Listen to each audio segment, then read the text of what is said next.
Welcome students, आप सभी का स्वागत है आपके अपने यूट्यूब चैनल परविंदर सर में। तो पिछली क्लास में हमने लेसन नंबर 5 के क्वेश्चन 5 तक कंप्लीट कर लिए थे। आज हम उससे आगे के जो क्वेश्चन बचे हुए हैं वो डिस्कस करेंगे आपके साथ। तो टाइम ख़राब ना करते हुए हम सीधे क्वेश्चन पे आते हैं। तो कल आपने देखा था कि हमारा जो तरीका है वो हम क्या करते हैं कि सीधा आंसर ही लिखते हैं बोर्ड पे। क्वेश्चन आप बुक में से रीड कर लेना। तो क्वेश्चन नंबर 5 तक हमारे कंप्लीट हो चुके हैं। आगे है क्वेश्चन नंबर 6। तो मैं क्वेश्चन रीड करता हूँ और डायरेक्ट इसका आंसर लिखता हूँ। Is it possible to separate sugar mixed with wheat flour? If yes तो and how will you do it? ये कहता कि अगर आपने जो गेहूं का आटा है वो चीनी के साथ अगर मिक्स कर दिया तो क्या आप उसको अलग कर सकते हो? यदि हाँ तो कैसे? ठीक है ना। तो क्या आप हमें बता सकते हैं कि अगर आपने गेहूं के आटे के साथ चीनी को मिक्स किया है तो क्या आप उसको अलग कर सकते हैं? Anyone else? कोई भी बता सकता है भाई? कर सकते हैं क्या अलग? हाँ, तो आपका आंसर क्या आएगा? यस। हाँ, तो कैसे अलग कर सकते हैं भाई? इसको अलग करने की दो विधियां मैं आपको बता सकता हूँ। जैसे एक तो क्या है, अगर हम आटे के अंदर चीनी मिक्स करेंगे तो उसको हम छानना विधि से अलग कर सकते हैं, जिसको हम क्या हमने लेसन के अंदर पढ़ा था, फिल्ट्रेशन भी बोलते हैं और सीविंग भी बोलते हैं। ठीक है ना। और दूसरा मेथड क्या है वो देखिए। जैसे यस, सबसे पहले क्या करते हैं, दूसरे मेथड का जो स्टेप है, mix sugar and wheat flour किसके साथ मिक्स करना है? With lot of water. पानी के साथ इसको क्या करना आपने? मिक्स करना है। उसके बाद क्या करना आपने? सेकंड स्टेप के अंदर फिल्टर इट। चीनी और आटे को आपने क्या करना? पानी के अंदर मिक्स कर देना है। फिर उसको आपने फिल्टर करना, छानना है। किसके द्वारा छानना है? फिल्टर पेपर के द्वारा। ठीक है ना। और जब आप इसको छानोगे तो क्या होगा आपके पास? ऑन द फिल्टर पेपर के ऊपर आपके पास क्या हो जाएगा? व्हीट है, जो गेहूं है, वो प्रेजेंट हो जाएगी या रुक जाएगी।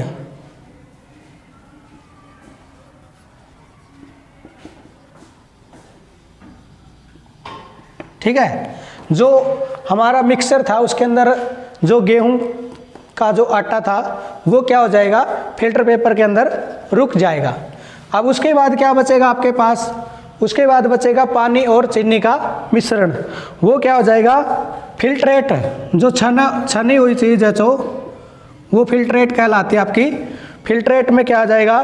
Filtrate is a sugar water solution.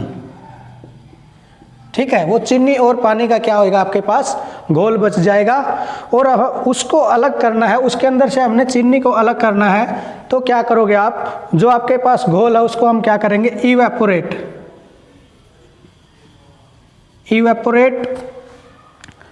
to this to get sugar। ठीक है भाई, ये था आपका मेथड। आपने क्या करना था? चीनी और जो आटे का आपका मिश्रण है उसके अंदर से आपको ये बताया गया था कि क्या आप चीनी को अलग कर सकते हैं? तो हमने लिखा हाँ, यस, हम इसको अलग कर सकते हैं। कैसे करेंगे? सबसे पहले जो चीनी और पानी है, आटे का जो मिश्रण है उसके अंदर हम पानी डाल देंगे और फिर उसको घोल बना देंगे। उसके बाद क्या करेंगे? उसको फिल्टर कर लेंगे, छान लेंगे। और छानने के बाद क्या करेंगे? जब हमने फिल्टर पेपर से छाना है तो फिल्टर पेपर के अंदर आपका क्या आ जाएगा? जो आटा है वो उसके अंदर फिल्टर पेपर के अंदर रुक जाएगा। और नीचे जो पानी और चीनी का जो घोल है, सॉल्यूशन है, वो क्या नीचे दूसरे बर्तन में हमारे पास आ जाएगा। उसके बाद हम क्या करेंगे? जो पानी और चीनी का जो मिश्रण है उसको हम क्या करेंगे? उसके अंदर से पानी को अलग करना है क्योंकि हमें चीनी चाहिए है। तो पानी को अलग करना है तो पानी क्या कर सकते हैं, हम इवेपोरेट कर सकते हैं, पानी के हम भाप बना के उड़ा सकते हैं, तो हमारे पास क्या बच जाएगा, चीनी। तो ये हो गया आपका मेथड। इसी के साथ अपना क्वेश्चन नंबर 6 है जो पूरा हो चुका है। तो आशा करता हूँ ये आपको अच्छे से समझ में आया होगा। आइए हम चलते हैं नेक्स्ट क्वेश्चन की ओर।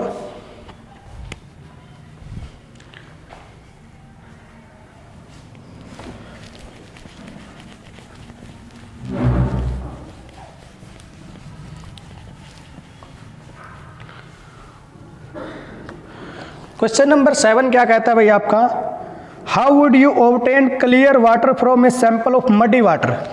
अब क्वेश्चन नंबर 7 कहता है कि आपके पास एक गंदे पानी का सैंपल है, उसके अंदर से आप साफ पानी कैसे निकालोगे या कैसे प्राप्त करोगे। तो इसके लिए भी आपके पास एक विधि है जिसका हम क्या करते हैं, प्रयोग करते हैं। तो आइए देखते हैं क्वेश्चन नंबर 7 आंसर। ठीक है भाई, अब आपके पास जो गंदा पानी है, मडी वाटर है, उसको हम क्या करेंगे, एलो, पहला स्टेप है allow muddy water, allow muddy water to stand. इसका मतलब क्या है भाई, जो आपका गंदा पानी है उसको आपने क्या करना है, कुछ समय के लिए उसको स्थिर करना है। ठीक है ना, स्थिर का मतलब उसको जिस भी बर्तन में हमने लिया उसको बिना हिलाए डुलाए रखना है उसको। ठीक है, उसके बाद क्या होएगा, आप ये जब आप उसको स्थिर कर दोगे तो आपका क्या होएगा, मड है जो उसके अंदर कीचड़ है या गंदगी है वो क्या होएगी, सेटल डाउन एट बॉटम। वो क्या होगी, जो बर्तन हमने लिया उसकी तलहटी में जो आपकी गंदगी है वो सेटल हो जाएगी, जमा हो जाएगी। ठीक है, उसके बाद क्या हो जाएगा, थर्ड स्टेप, अपर लेयर, जो ऊपरी सतह है वो क्या हो जाएगी आपकी, इज क्लियर वाटर। जब आपने गंदा पानी लिया था और उसको आपने स्थिर कर दिया था कुछ समय के लिए, उसकी जो गंदगी थी वो क्या हो गई, तली में बैठ गई, और उसके बाद क्या हो गया, पानी जो ऊपर है वो ऊपर की सतह पे आ गया क्लियर वाटर, यानी कि साफ पानी। गंदगी नीचे बैठ गई तो पानी क्या हो गया, साफ हो गया, तो वो ऊपर आ गया। अब हमने इसको अलग करना है, तो कैसे करोगे आप, फोर्थ स्टेप, डिकेंट इट। अब डिकेंट क्या होता है, हमने लेसन में रीड किया था कि डिकेंटेशन एक प्रोसेस है, विधि है, जिसके अंदर हम क्या करते हैं, साफ पानी को दूसरे बर्तन के अंदर उड़ेल लेते हैं और जो आपकी गंदगी है वो पहले बर्तन के अंदर नीचे रह जाती है। डिकेंट इट का मतलब है इसको निस्तारित करना, आपने निथारना है। ठीक है, और उसके बाद क्या करना, फिफ्थ स्टेप आपका देन, उसके बाद क्या करना है, देन फिल्टर दिस वाटर,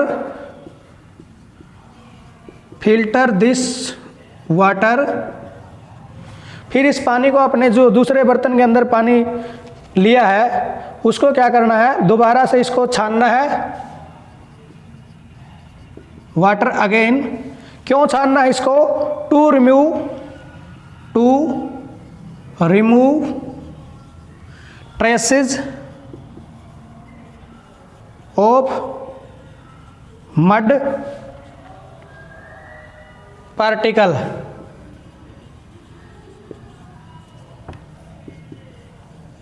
ठीक है भाई, अब आपने क्या किया, जैसे गंदगी थी जो आपकी वो नीचे तली में बैठ गई थी और उसके बाद आपने इसको डिकेंट कर लिया था, यानी निस्तारित कर लिया था। लेकिन क्या है, जब हम पानी को उड़ेलते हैं तो कुछ गंदगी के कण जो होते हैं वो पानी के साथ साथ दूसरे बर्तन में चले जाते हैं। ठीक है, जो बिल्कुल स्मॉल पार्टिकल होते हैं। फिर भी हमने क्या किया, उनको भी अलग करने के लिए क्या किया, जो पानी हमने दूसरे बर्तन में उड़ेल दिया था उसको दोबारा से क्या किया, फिल्टर किया। देन फिल्टर दिस वाटर, तब इस पानी को हमने साफ किया, छाना अगेन दोबारा से। क्यों छाना, क्योंकि to remove traces of mud particle, जो गंदगी के छोटे छोटे कण हैं उनको अलग करने के लिए। ठीक है भाई, तो ये क्वेश्चन नंबर 7 था आपका, और ये मेरे को लगता है कि आपको बहुत अच्छे से समझ में आ गया होगा। तो अभी मैं इसको इरेज कर देता हूँ और हम नेक्स्ट क्वेश्चन की तरफ बढ़ेंगे।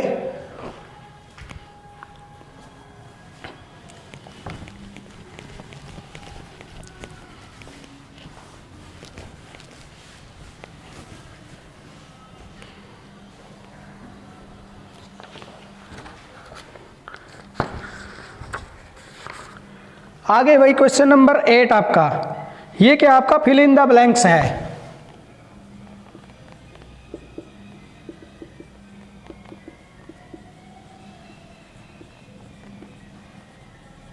Fill in the blanks. अब फिल इन द ब्लैंक्स है भाई, स्टेटमेंट आपके पास दी हुई है, मैं इसके अंदर जो भी आपका फिलअप आएगा वो आपको सीधा बता दूंगा। मैं स्टेटमेंट को रीड कर रहा हूं और सीधा फिलअप जो आएगा वो भर दूंगा। तो स्टेटमेंट आपकी पहली है ए, ठीक है। तो पहली स्टेटमेंट क्या कहती है, the method of separating seeds of paddy from its stalk, ठीक है ना। ये क्या कहता है, धान है जो पैडी है आपकी धान, उसके स्टाल्क, उसके जो डंठल है उनको बीजों से अलग करने की जो विधि है वो खालिस्तान कहलाती है। यानी जो धान की फसल है उसके डंठल है उनसे उनके बीजों को अलग करने की प्रक्रिया है वो क्या कहलाती है आपकी। तो आंसर क्या आ जाएगा, थ्रेसिंग, ठीक है ना, threshing.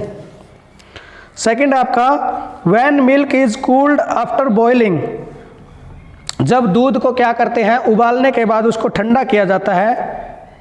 Is poured into a piece of cloth, the cream यानी कि मलाई is left behind on it. जब दूध को गर्म करके ठंडा करते हैं और उसको कपड़े के टुकड़े के ऊपर उसको उड़ेलते हैं तो क्या होता है, पूरी क्रीम यानी कि मलाई जो होती है वो कपड़े के ऊपर रह जाती है।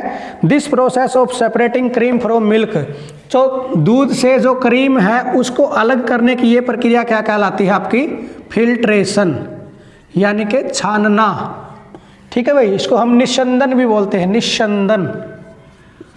थर्ड पार्ट है सी।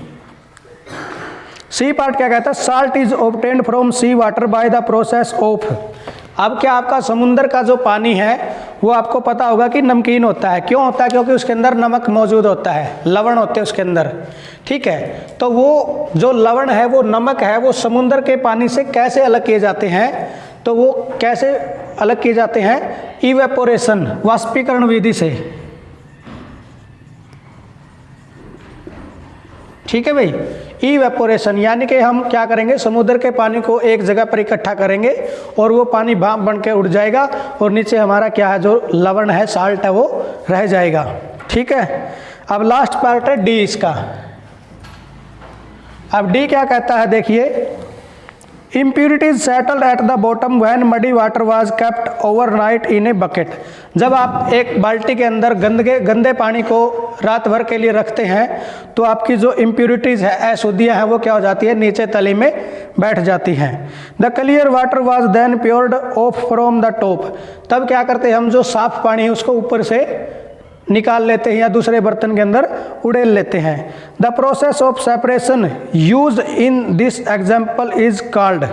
इस प्रक्रिया के अंदर जो हमने विधि यूज की है या प्रयोग की है उसको हम क्या बोलते हैं, डिकंटेशन।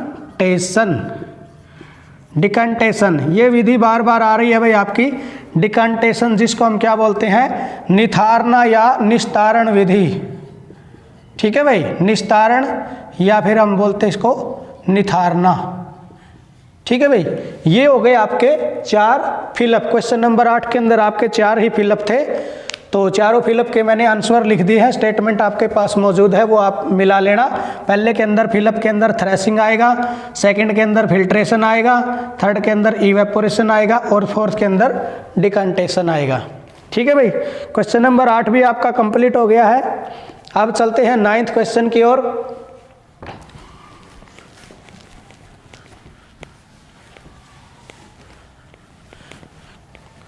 तो क्वेश्चन नंबर 9 आपका क्या है, ट्रू एंड फॉल्स का भाई, ठीक है। क्वेश्चन नंबर 9 आपका ट्रू और फॉल्स।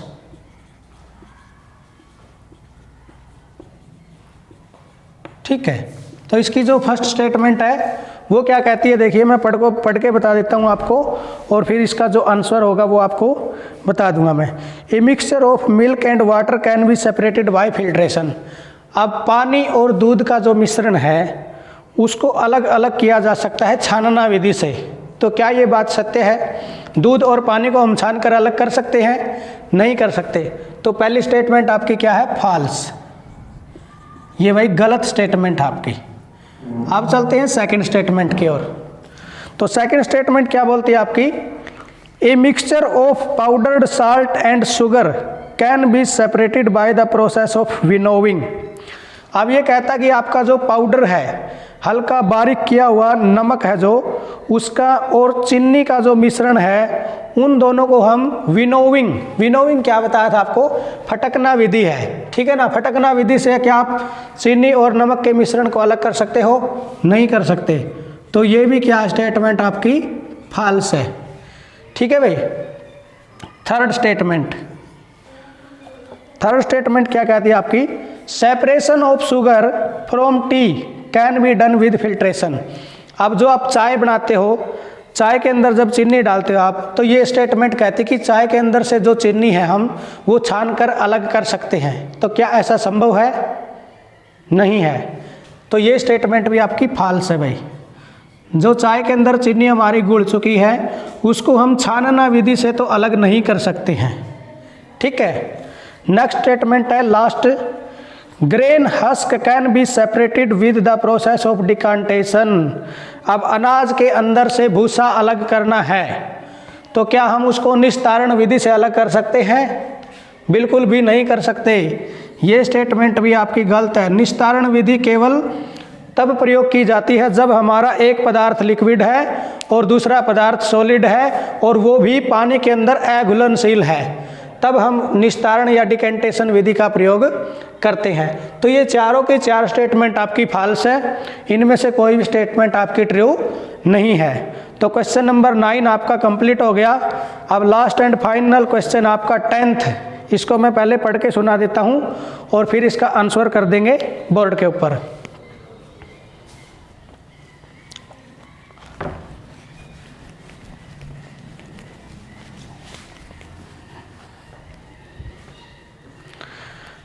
तो लास्ट क्वेश्चन है 10th आपका, क्या कहता है देखिए ध्यान से। Lemonade is prepared by mixing lemon juice and sugar in water. अब लेमोनेड क्या होता है आपका, आपने गर्मियों के अंदर पिया होगा, जो क्या होता है आपका नींबू के टेस्ट के साथ, जब हम चीनी के टेस्ट के साथ पीते हैं, तो जिसको हम शिकंजी बोलते हैं, ठीक है ना। शिकंजी को हम तैयार करते हैं किससे, लेमन जूस, नींबू के रस से और चीनी के साथ। जब उसको हम पानी के अंदर मिलाते हैं तो आपकी क्या होती है, शिकंजी तैयार होती है। अब क्या कहता है कि you wish to add ice to cool it. आप क्या करते हो, इसको ठंडा करने के लिए इसके अंदर बर्फ मिला देते हो। Should you add ice to lemonade before और आफ्टर डिजोल्विंग शुगर। आपको शिकंजी के अंदर जो बर्फ़ है वो कब मिलानी चाहिए, चीनी घोलने के पहले या चीनी घोलने के बाद। In which case would it be possible to dissolve more sugar. दोनों केस में से किसके अंदर आपको चीनी आप ज़्यादा मात्रा में घोल सकते हो शिकंजी के अंदर। तो क्वेश्चन नंबर 10 है भाई, इसका आंसर है पहला पॉइंट आपका। पहला पॉइंट क्या कहता है, वी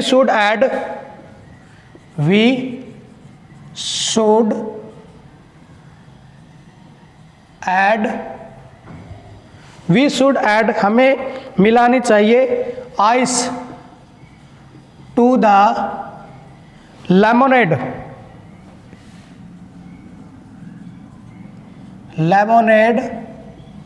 आफ्टर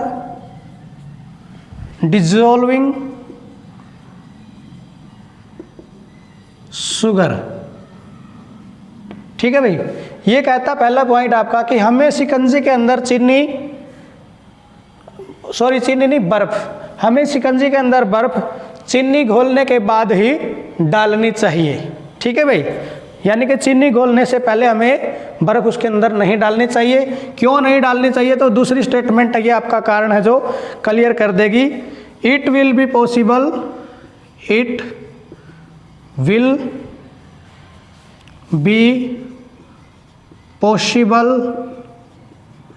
टू डिजोल्व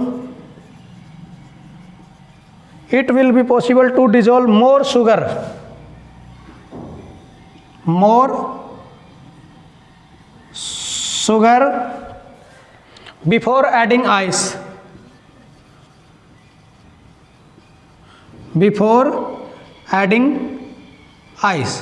अब ये कहता है इट विल बी पॉसिबल, ये संभव होगा टू डिजोल्व मोर शुगर की ज़्यादा चीनी को घोलना बिफोर एडिंग आइस, बर्फ़ घोलने से पहले या बर्फ़ मिलाने से पहले। अब शिकंजी के अंदर अगर हम बर्फ़ पहले मिला देते हैं और बाद में चीनी घोलने की कोशिश करेंगे तो वो नहीं घुलेगी, थोड़ी बहुत मात्रा में घुलेगी, लेकिन उसके चीनी के कण है जो शिकंजी के अंदर ही आपको तैरते हुए नज़र आएंगे। ठीक है। और दूसरी बात ये कहते हैं, इसके अंदर ही एक स्टेटमेंट है कि more amount of sugar can be dissolved in a warm solution। ये कहता है कि भाई कि गर्म जो आपका सॉल्यूशन है, गर्म घोल है, उसके अंदर हम ज़्यादा मात्रा में चीनी घोल सकते हैं। ठीक है ना।